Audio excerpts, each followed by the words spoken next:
सीधा रुख करते हैं जालौन का, जहां अमित शाह जनसभा को संबोधित कर रहे हैं।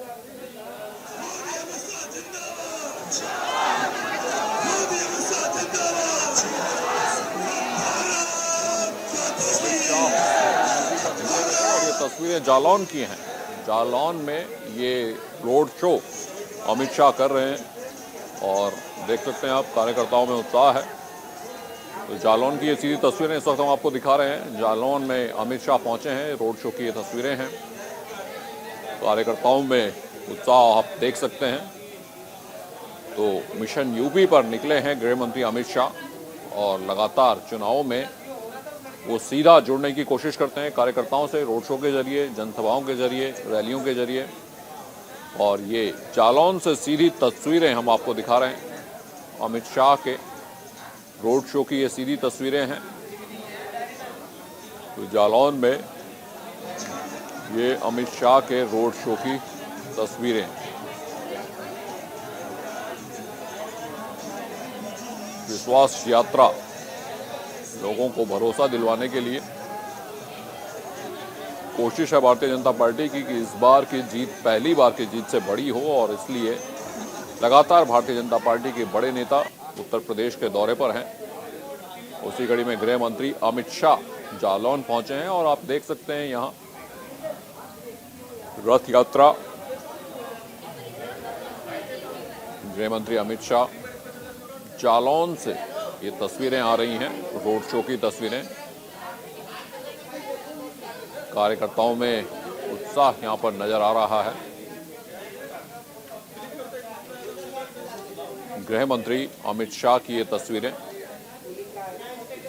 लगातार विपक्ष पर भी निशाना साधते रहे गृह मंत्री अमित शाह।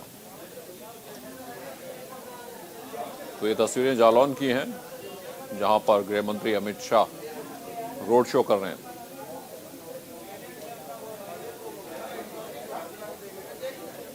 और रुक करते हैं अगली बड़ी खबर का। लुधियाना ब्लास्ट से जुड़ी इस वक्त की बड़ी खबर सामने आ रही है। सेंट्रल जेल में हुई थी ब्लास्ट की प्लानिंग। सूत्रों के हवाले से खबर, ड्रग तस्कर रणजीत सिंह ने गगनदीप के साथ बनाया था प्लान। तो ये बड़ी खबर आपको बता दें, लुधियाना ब्लास्ट से जुड़ी हुई सेंट्रल जेल से सारी साजिश रची गई। ड्रग तस्कर रणजीत सिंह ने गगनदीप के साथ बनाया था ये प्लान। लुधियाना ब्लास्ट से जुड़ी इस वक्त की सबसे बड़ी खबर हम आपको बता रहे हैं। लुधियाना में कोर्ट में ब्लास्ट हुआ था, जिसमें 2 लोगों की मौत हुई थी, लोग घायल हुए थे। और जो गगनदीप था, जो इस बम को लेकर अंदर गया था, जो बम प्लांट कर रहा था, बम प्लांट करते हुए धमाके में उसकी मौत हो गई थी। पंजाब पुलिस में पहले गगनदीप रह चुका था, ड्रग मामले में उसे बर्खास्त कर दिया गया। तो ये जो साजिश के तार हैं सेंट्रल जेल से जुड़ते हुए नजर आ रहे हैं। ये बताया जा रहा है कि ड्रग तस्कर से गगनदीप के संबंध थे। सेंट्रल जेल में ही इस पूरे ब्लास्ट की प्लानिंग हुई थी। सूत्रों के हवाले से खबर, ड्रग तस्कर रणजीत सिंह ने गगनदीप के साथ बनाया था ये पूरा प्लान।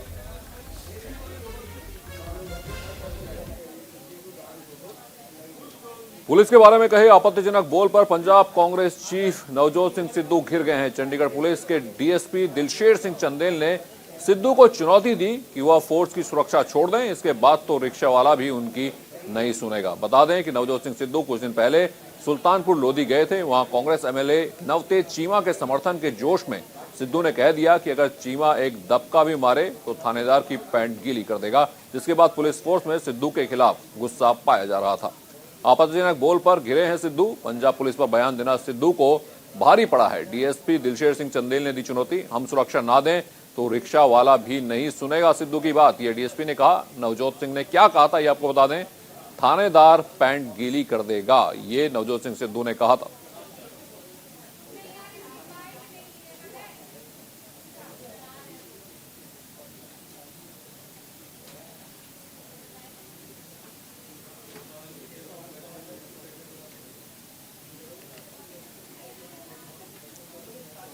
और भारी अटकलों के बाद संयुक्त किसान मोर्चा ने साफ कर दिया है कि वो पंजाब विधानसभा चुनाव नहीं लड़ रहे हैं। इसी को लेकर विरोधी दल के नेता हरपाल सिंह चीमा ने कहा कि संयुक्त किसान मोर्चा की तरफ से जो कल पार्टी बनाने की बात कही है उसका हम स्वागत करते हैं। वहीं हरपाल सिंह चीमा ने पंजाब में बम ब्लास्ट और बेअदबी को लेकर कहा कि राजनीतिक पार्टियां ऐसा करके पंजाब के माहौल को खराब करना चाहती हैं। लोकतंत्र दे विच, डेमोक्रेसी दे विच हर एक व्यक्ति नूं अपनी गल रखण दा, अपना जिहड़ा हैगा सिद्धांत रखण दा, अपनी ਪਾਰਟੀ ਬਣਾਉਣ ਦਾ ਹੱਕ ਆ। ਸੋ ਮੈਂ ਸਮਝਦਾ ਵੈਲਕਮ ਆ, ਹਰ ਇੱਕ ਵਿਅਕਤੀ ਨੂੰ ਇਹ ਕਰਨਾ ਚਾਹੀਦਾਗਾ। ਜਿਹੜਾ ਵੀ ਡੈਮੋਕ੍ਰੇਸੀ ਦੇ ਵਿੱਚ ਮੈਂ ਸਮਝਦਾ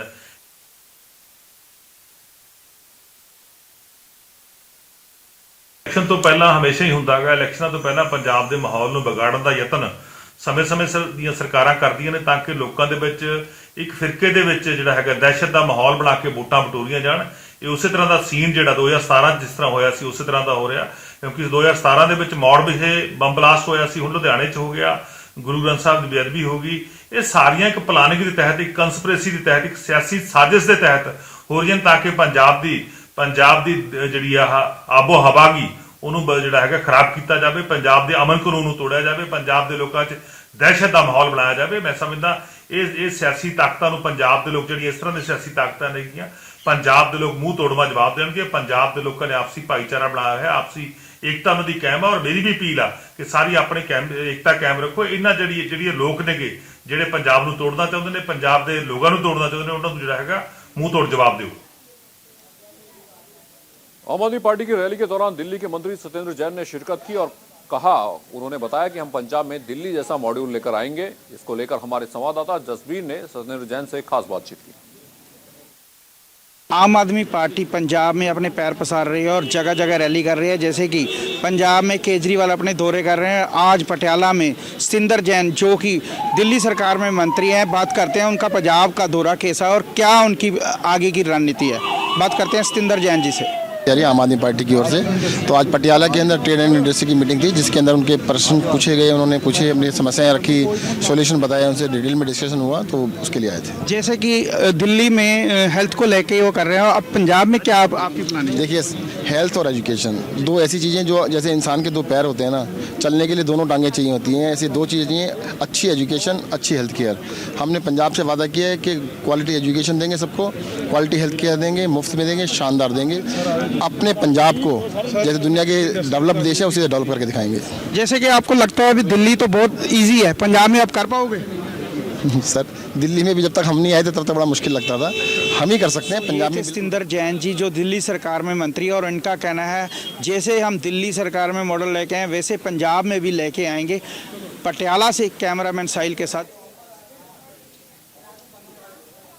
जनविश्वास मंच से लोगों को संबोधित करते हुए केंद्रीय मंत्री नितिन गडकरी ने अच्छी सड़कों को देश के विकास के लिए जरूरी बताया। उन्होंने कहा कि अमेरिका इसलिए धनी है क्योंकि वहां अच्छी सड़कें हैं। यूपी में फिर से सरकार बनी तो प्रदेश में अगले 5 साल में 5 लाख करोड़ की सड़कें बनाएंगे।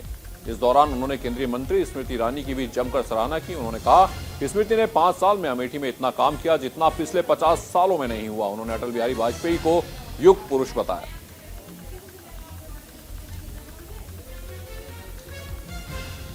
योगी जी और उत्तर प्रदेश को बीमारू राज्य नहीं, प्रगतिशील, समृद्ध, संपन्न राज्य अगर बनाना है तो उत्तर प्रदेश में अच्छे रास्ते बनाने होंगे। और मुझे खुशी है कि प्रधानमंत्री मोदी जी के नेतृत्व में हमने उत्तर प्रदेश में 3 लाख करोड़ के रोड बनाकर अभी कुछ पूरे हुए, कुछ काम चल रहा है। पर मैं आपको इतना ही बताना चाहता हूं कि योगी जी और केशव जी के नेतृत्व में डबल इंजन लगा दो, अगले 5 साल में मैं 5 लाख करोड़ रुपए उत्तर प्रदेश को दूंगा। और उत्तर प्रदेश की बराबरी अमेरिका के रास्तों के बराबर होगी, ये वचन मैं उत्तर प्रदेश। और इस वक्त की एक और बड़ी खबर जम्मू कश्मीर के पुलवामा से। पुलवामा में सीआरपीएफ की टुकड़ी पर आतंकी हमला। सीआरपीएफ की टुकड़ी पर ग्रेनेड से हमला हुआ है। स्टेट बैंक ऑफ इंडिया के बाहर तैनात थी सीआरपीएफ की टुकड़ी। हमले में 2 स्थानीय नागरिक घायल, 2 पुलिसकर्मी घायल। तो ये बड़ी खबर आपको बता दें, पुलवामा में सीआरपीएफ की पोस्ट पर ग्रेनेड से आतंकी हमला हुआ है। हमले में 2 स्थानीय नागरिक घायल हुए हैं, 2 पुलिसकर्मी भी घायल हुए हैं। जम्मू कश्मीर के पुलवामा में सीआरपीएफ की टुकड़ी पर आतंकी हमला।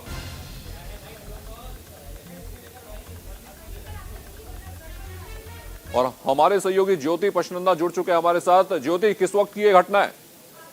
ये बिल्कुल अभी थोड़े समय पहले की ही घटना है, जब स्टेट बैंक ऑफ इंडिया, चूंकि आज छुट्टी है, वहां पर कोई वहां पर नहीं था, लेकिन उनकी जो टुकड़ी है वो सुरक्षा के लिए वहां पर तैनात थी, जिस पर आतंकवादी जो बताया यही जा रहा है कि बाइक पर आए थे और अचानक उन्होंने ग्रेनेड फेंके, वहां से वो रफू चक्कर हो गए आनन फानन में वहां अतिरिक्त सुरक्षा बल बुलाए गए और उस एरिया को पूरा कॉर्डन कर लिया गया है, लेकिन अभी तक कोई भी आतंकी किसी गिरफ्त में नहीं आए हैं।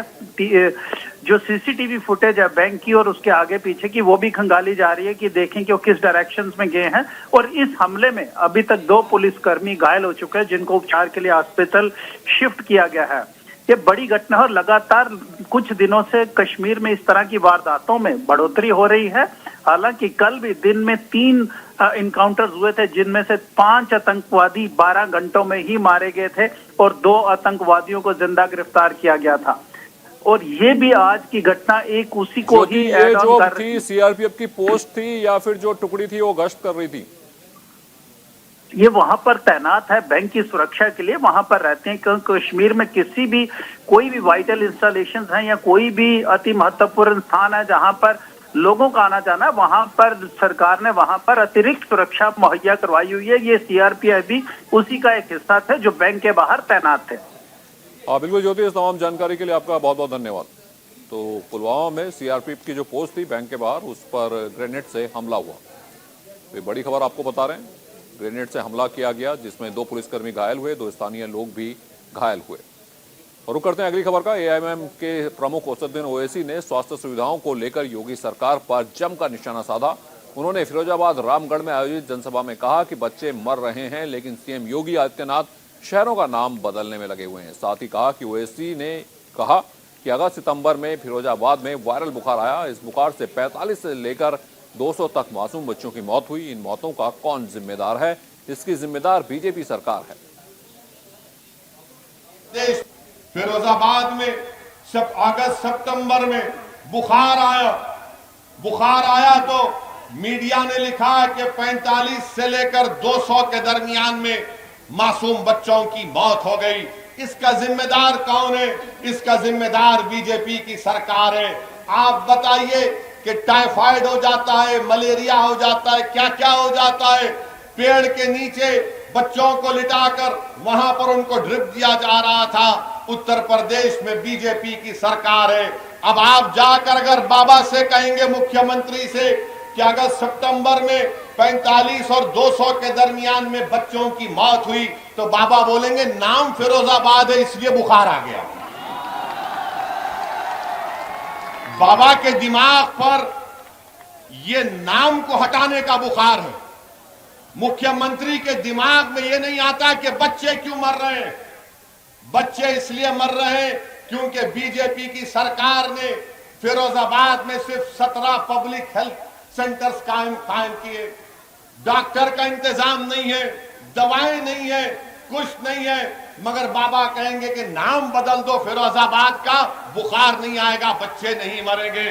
नाम बदलने से कुछ नहीं होता, काम करना पड़ेगा। हिमाचल में सामने आया ओमिक्रॉन का पहला मामला। महिला में ओमिक्रॉन की पुष्टि। मंडी की रहने वाली महिला 18 दिसंबर को कनाडा से लौटी थी महिला। कल मंडी में पीएम की रैली भी है। तो महिला में ओमिक्रॉन की पुष्टि हुई है। ये पहला मामला है जो कि हिमाचल में दर्ज किया गया है। मंडी की रहने वाली महिला है, कनाडा से लौटी थी और उनमें ये ओमिक्रॉन वायरस की पुष्टि हुई है। कल मंडी में प्रधानमंत्री मोदी की रैली भी है और ये पहला मामला हिमाचल में सामने आया है। हालांकि इससे पहले हिमाचल सरकार ने किसी भी तरह की सख्ती नहीं रखी थी और इस वक्त ये पहला मामला दर्ज हुआ है हिमाचल में ओमिक्रॉन का।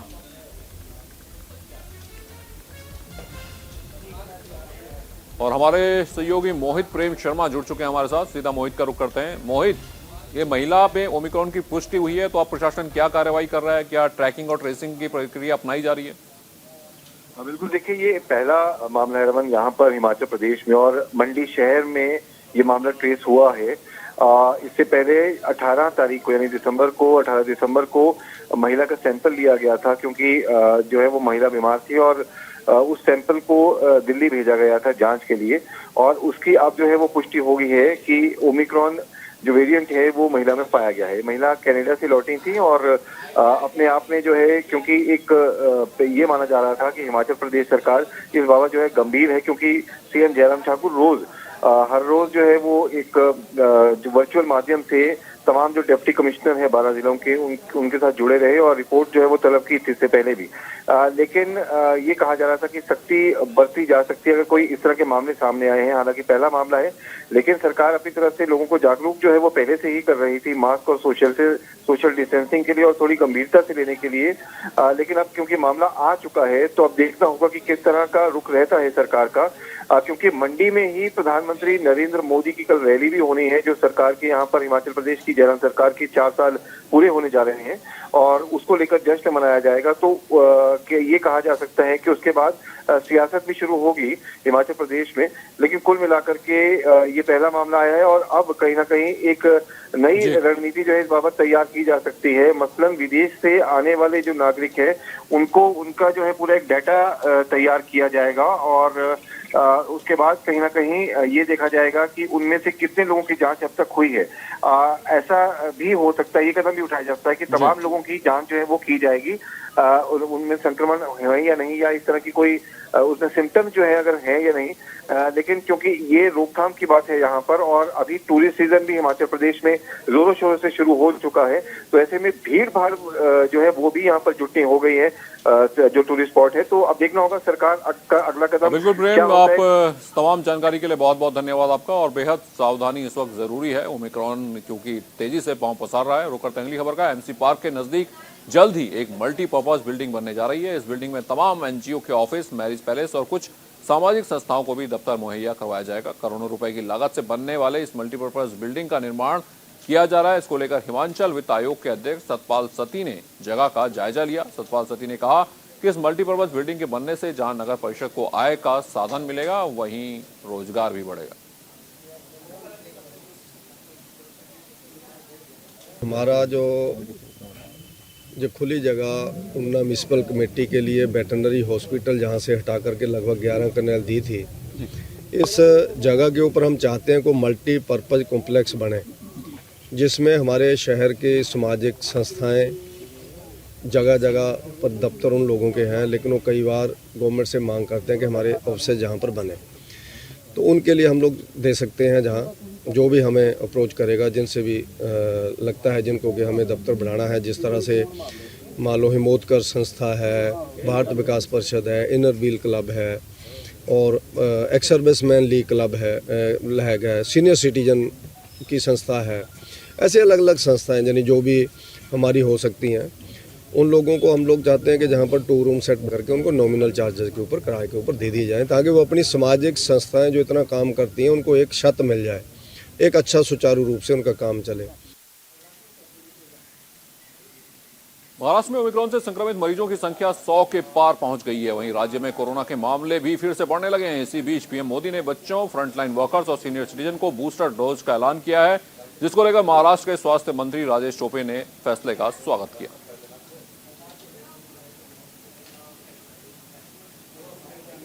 स्वास्थ्य मंत्री के हैसियत से मैंने महाराष्ट्र गवर्नमेंट की तरफ से ऑफिशियल अपॉइंटमेंट लेके माननीय मनसुख मांडविया जी, जो स्वास्थ्य मंत्री है भारत सरकार के, उनके पास हमारे महाराष्ट्र की महाविकास आघाड़ी सरकार की मांग हमने वहाँ पर रखी थी, जिसमें हमने ये बहुत क्लियरली कहा था कि हमारे हेल्थ वर्कर्स और फ्रंटलाइन वर्कर्स को अभी 1 साल हो गया है और वो सभी लोग कोविड में ही काम करते आए हैं, तो उनका बूस्टर डोज देना आज के समय की मांग है और उनको देना बहुत ही ज़रूरी है। पूरे अगर दुनिया में देखेंगे तो निश्चित तौर पर हेल्थ वर्कर्स को और फ्रंटलाइन वर्कर्स को बूस्टर डोज दिए जा रहे थे, तो यह मांग आज पूरी हो रही है। निश्चित तौर पर हमें उसका समाधान है। कोरोना के नए वेरिएंट ओमिक्रॉन को लेकर प्रधानमंत्री नरेंद्र मोदी ने शनिवार को देश को संबोधित किया। अपने संबोधन के दौरान पीएम मोदी ने बच्चों को भी गिफ्ट दिया। उन्होंने कहा कि 15 से 18 साल की आयु के बीच के जो बच्चे हैं, अब उनके लिए देश में वैक्सीनेशन शुरू होगा। अगले साल 3 जनवरी से इसकी शुरुआत की जाएगी। पीएम के फैसले पर हमारे संवाददाता अरुण कौशिक ने बच्चों और अभिभावकों से बात की। क्या कुछ कहा उन्होंने, सुनिए।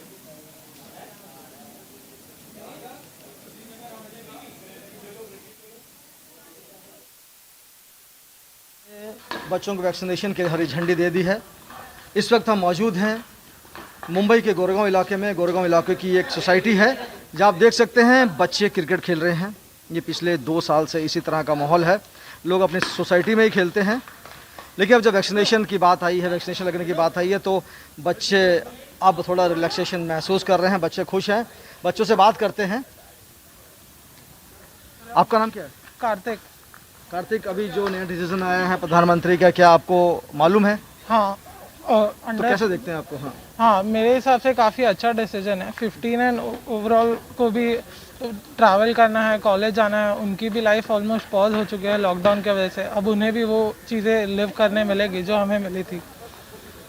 अभी 2 साल के लॉकडाउन की वजह से, ऑनलाइन की वजह से थोड़ा सा एजुकेशन हैम्पर हुआ है। हम वो प्रैक्टिकलिटी वाले सब्जेक्ट्स को ग्रास नहीं कर पा रहे। थियोरेटिकल नॉलेज ज़रूरी है, बट प्रैक्टिकल एप्लीकेशन भी बहुत ज़रूरी है। तो चलिए, वैक्सीनेशन से जो बच्चे हैं उनकी सुरक्षा बढ़ेगी।